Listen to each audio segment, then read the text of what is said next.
Mortgage Madness, Bailout Bullshit Part 4. The commercial paper market involves short-term loans made to businesses, either to financial firms to relend or to industrial companies. And normally these are very creditworthy. There was a big market for unsecured commercial paper.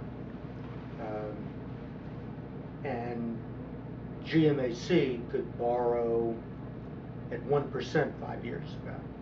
And for very, very short periods of time, this was okay. Money market funds would buy their short-term securities to get a little bit of return.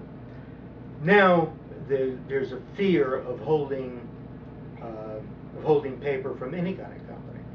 If it's a financial company, we don't even know whether they're in reality bankrupt, just an undeclared bankruptcy. So that if you tie your money up, they could go under in 24 hours or a week. Banks won't lend to each other. I'm not exactly sure why banks need to lend to each other.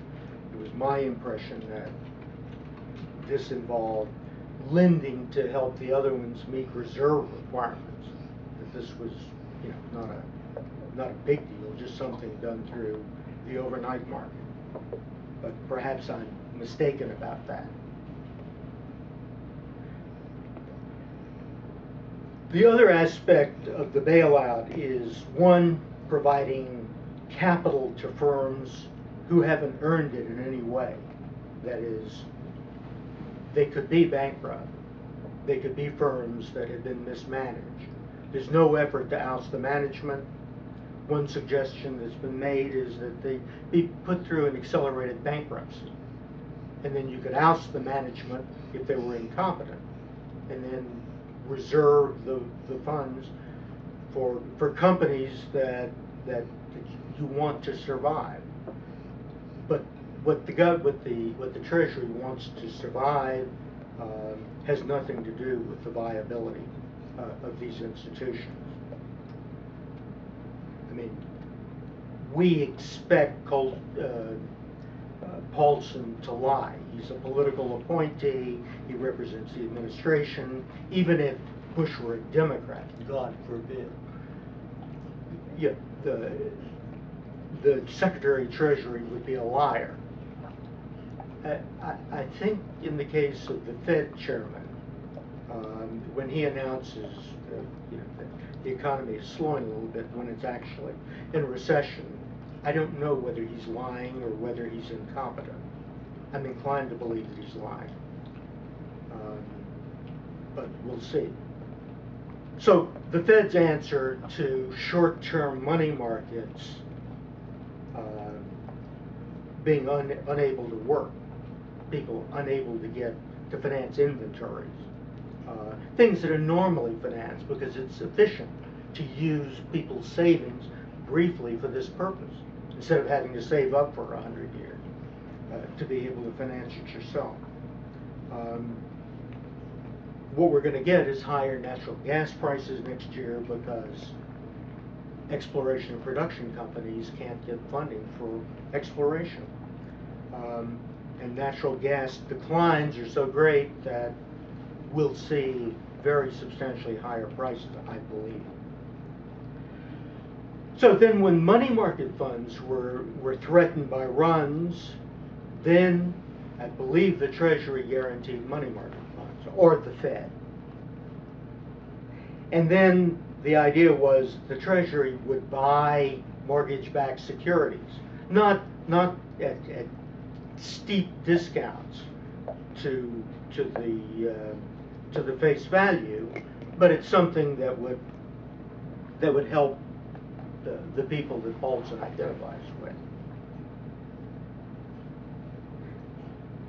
What is the purpose of the government's involvement here? Now, if a Republican administration said, "Look, this is just not right. This is not what government is for. We don't believe in government interference like that. And if we have to have a sharp recession, then, you know, to preserve freedom, it may be worth it. However, that's not what they're doing.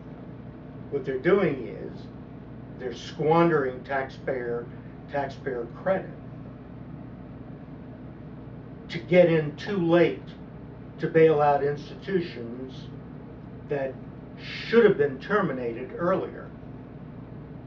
This is what Paul McCulley of PIMCO calls serial ad hocery. You figure out something. So now they've done something reasonably intelligent. They've raised FDIC limits, so there wouldn't be runs on banks that are essentially good banks. And the money market funds have been guaranteed.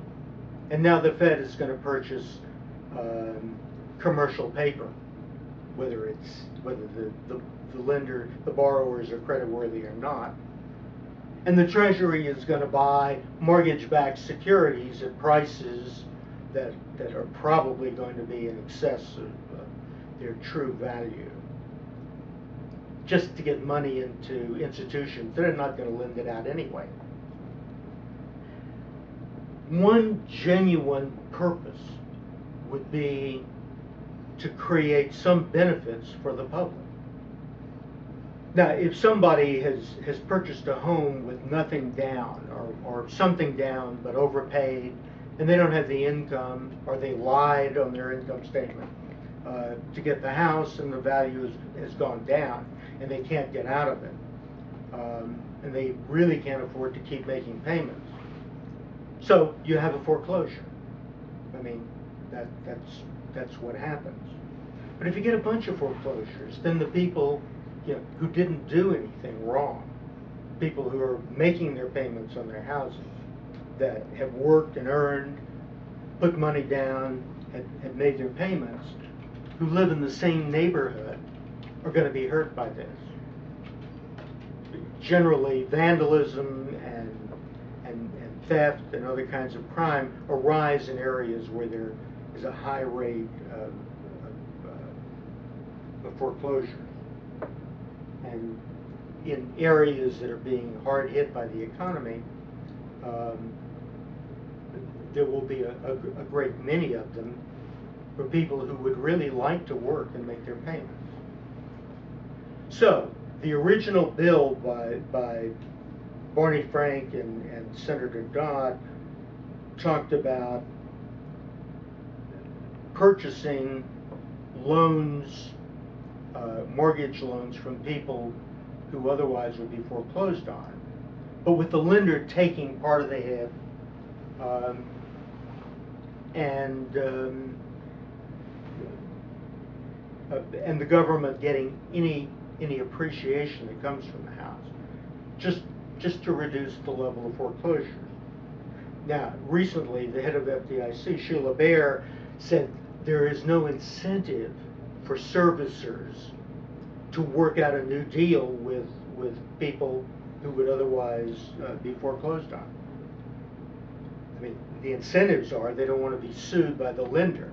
It might be, you know, anybody, the People's Bank of China, the Kuwait, people, you know, who are very distant and can't be contacted. So the idea is that if the government pays something to these people, the lenders take a hit, the people who purchase the homes take a hit, and the government pays part of this. That what you'll get is a social benefit. You'll get fewer foreclosures that will help the people who are going to be foreclosed on, but will also help the neighborhood and help the town and the city, and permit the system to have less disruption. That is a valid use of government power, and that is a valid use of public authority. I'll finish this up in a part 5.